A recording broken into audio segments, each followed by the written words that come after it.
Hello. I wanted to go over why the tarot works. And I think understanding this, we can understand that now. We can explain why the tarot works. And that's a big advantage to today's readers.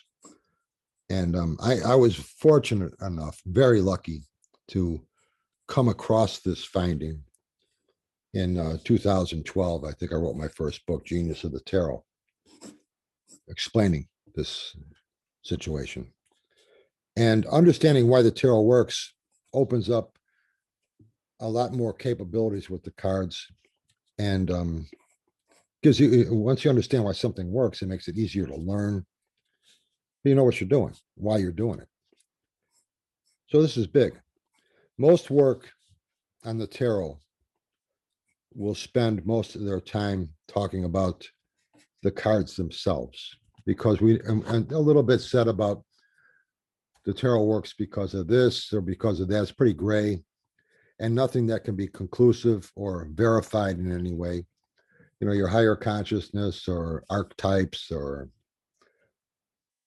spirit guides or whatever, things like that can't really be, we don't know, why they work. We didn't anyway.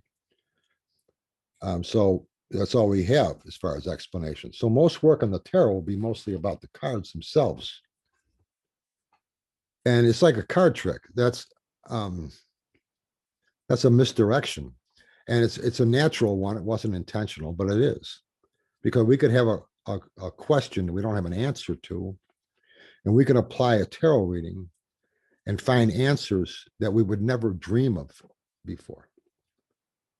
And if we follow through with those answers, solutions, or whatever we want to call them,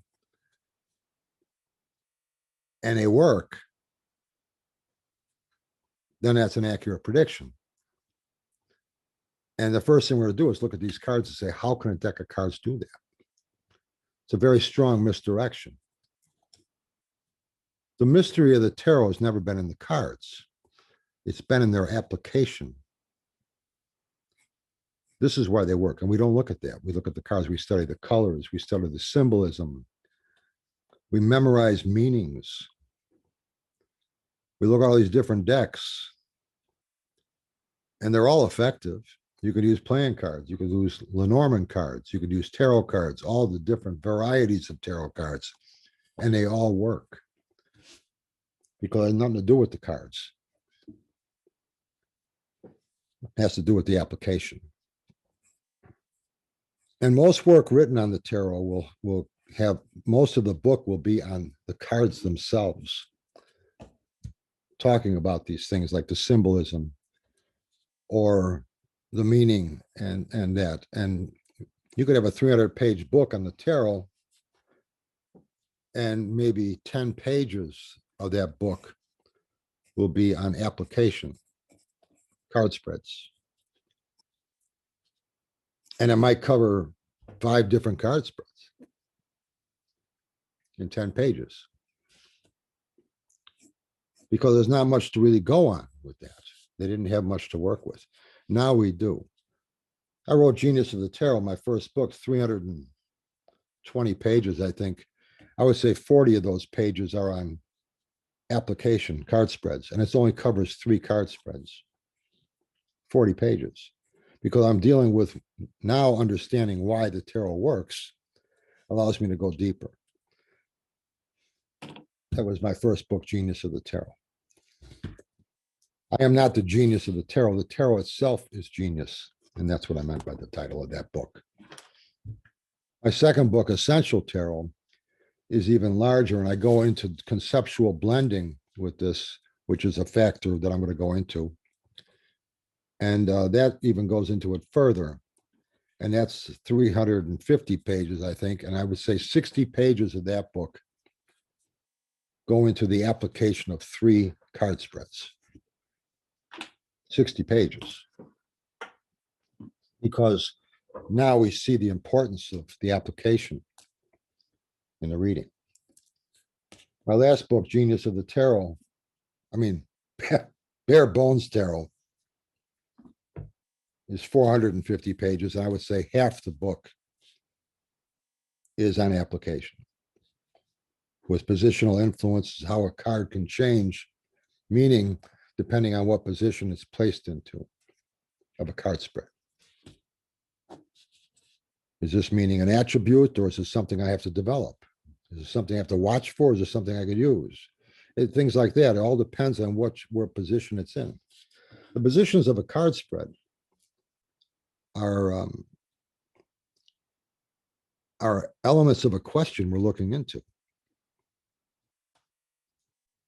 And the random tarot cards laid into those positions are there to spark ideas for answers to those elements of the question they're placed with. And today, that procedure is known as a creative thinking technique. You can go to college and take courses on that. And it's a specific creative thinking technique known as conceptual blending. And you can Google conceptual blending and find out all sorts of information about it. It's used in medicine, science, technology, all sorts of different ways it's used. Huge projects. And it's very effective. Think tanks would use creative thinking techniques. And they would also use conceptual blending, because that's a very common one, very common creative thinking technique.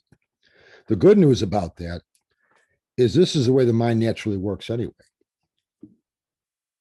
In order to analyze any question, it has to be broken apart into elements. And that's exactly what a card spread is doing. Each position of a card spread is an element of your question. And then we look at each element specifically and how they interact with each other. So the card spread is something you never see on your table, but it's a very important part of the whole situation. And the cards are placed into those elements to spark ideas. And the way they do that is through conceptual blending. Conceptual blending is taking something that has nothing at all to do with our question and adding it to the question. And what attributes does this random thing have that can be used to be helpful to this element of my question? It forces you to make connections outside of what you know about the situation. It forces you to use your imagination to come up with ideas. And these are usually very metaphoric type of comparisons. And your imagination is also where your intuition comes in. They're both the same parts of the mind. And you could find yourself, the more you do this, the easier it is to make these kind of comparisons. Now, with a tarot reader, we limit our randomness to place into each element of a question to a deck of 78 tarot cards, where a creative consultant who makes a living working with think tanks and major corporations and medicine and science and technology, things like that, they would be on a huge project, and it would take them a longer than a half an hour reading. Tarot readers usually are dealing with personal issues, one-on-one, but it's the same exact application. A creative consultant is going to take your question, conceptual blending, any kind of creative thinking technique, is going to take the question and break it apart into sections, just like we do with a card spread. And then what conceptual blending does is you take randomness of some type, anything at all, and you add it to elements of the question, and you make connections between this randomness that has nothing at all to do with the question and how is it helpful to that element of my question. Maybe things found in a hardware store. It could be things found in the bathroom. It could be things found in your top dresser drawer, in the room you're sitting, adding up to elements of the question. And how does this help me? You look around, see, you make connections this way. And with a tarot reader, the randomness we add is a deck of 78 tarot cards that we've assigned meaning to each card. How does the meaning of this card? How does the image of the card? How does anything about that card, in any way we want to interpret it, how does it help me with that element of the question I'm looking into? Now, card spreads are assigned position meanings. So we're using card spreads as templates. But you can create your own card spread and have each one of those meanings or positions be something directly involved with a question you're looking into, which is something more that the creative consultant would do when they're looking into something. We use conceptual blending all the time. Like I said, this is where our mind naturally thinks. How can this element be used in a different way that's useful to my question? An example of that would be, let's say you open up your kitchen, a drawer in your kitchen where your silverware is in. And as you open that drawer, notice the handle of the drawer is loose.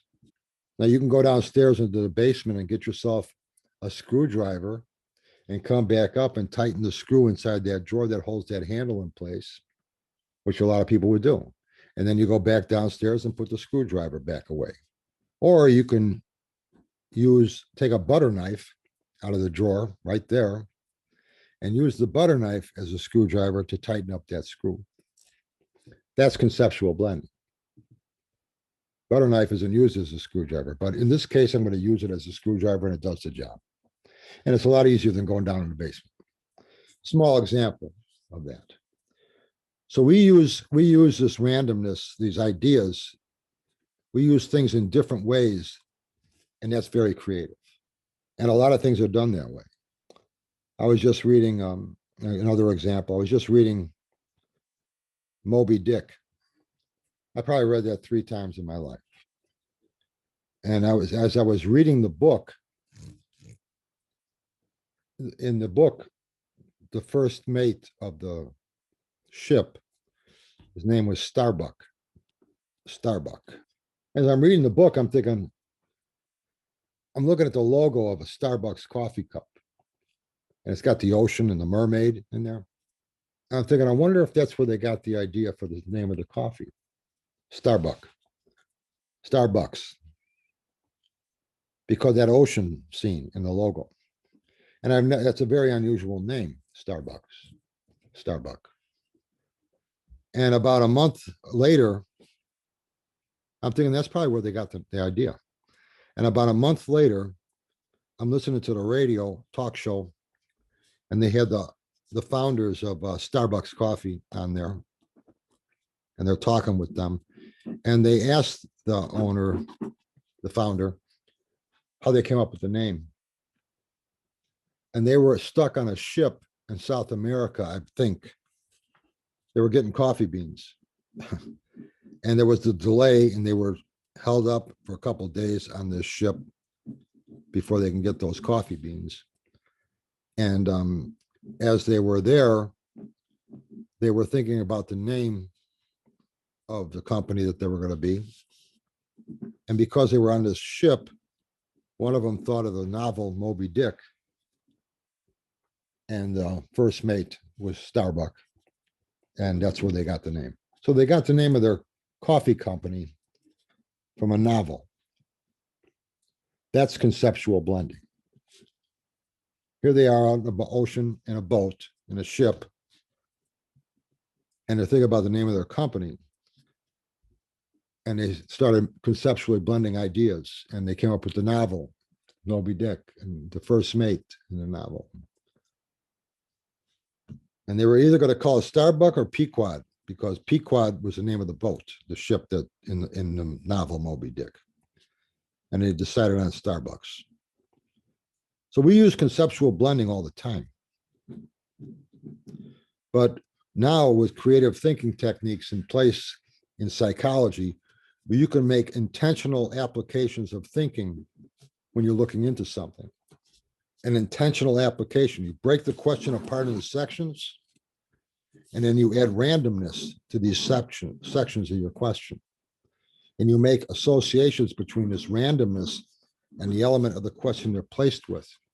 That's called conceptual blending today. It's used in science, medicine, the arts, technology, major advertising agencies, branches of the government. It's huge. It's also done privately too. Maybe an author looking for a twist in their novel, or an artist, or some inventor. An inventor might use it.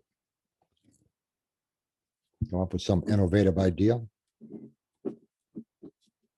And the application is identical. You break the question apart into sections and you add a randomness that has nothing at all to do with your question to elements of your question. You say things found in the hardware store. That's a randomness. Nothing at all to do with my question. But what does an extension cord have that will help me with this element in my question? Or a light bulb, or a tool set, or whatever you find in a hardware store. That's conceptual blending. So what does a tarot reader do? They select the card spread. The card spread has elements in it, each position, that are supposed to be relative to the question you're looking into. And then to find ideas, tarot cards are placed into each one of those elements and conceptually blended into the elements of the question's meaning to find new ideas as it pertains to the question we're looking into. That is identical.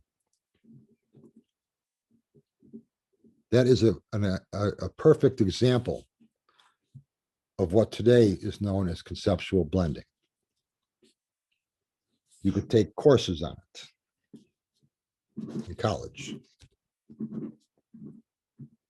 Understanding why the tarot works now, and that's a very effective way of finding answers you would never think of, because you're not using your learned knowledge now. You're forcing yourself to use your imagination to come up with ideas that you would never have thought of before, by making associations between this randomness and the element of the question it's placed with. Forcing yourself to make using your imagination. Also your intuition, same parts of the mind. Usually these associations will be a metaphorical type of association somehow. The more you do this, the better you get at it. So unknowingly, a tarot reader has been doing this every time they do a card reading. So this is why the tarot reading is so effective. Today, it can be explained as conceptual blending.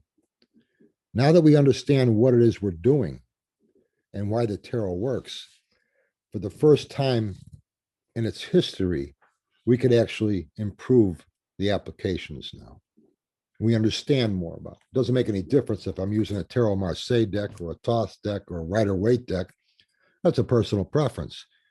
Lenormand deck doesn't make any difference. It's a randomness of some type that's thrown into elements of my question, forcing me to make an association between that random card and the element of the placement it's placed with, conceptually blending them to get novel ideas that I would have never thought of on my own. Understanding why it works allows it to improve it, become more efficient. So the mystery of the tarot has never been in the cards. It's been in their application. Now you know why the application works. I talk about it in my work. My work is the first of its kind, but I'm sure it won't be the last. Others will be talking about it too. Do yourself a favor, Google conceptual blending, and you'll start to connect the dots with that. Keep throwing cards. We'll talk soon. Bye.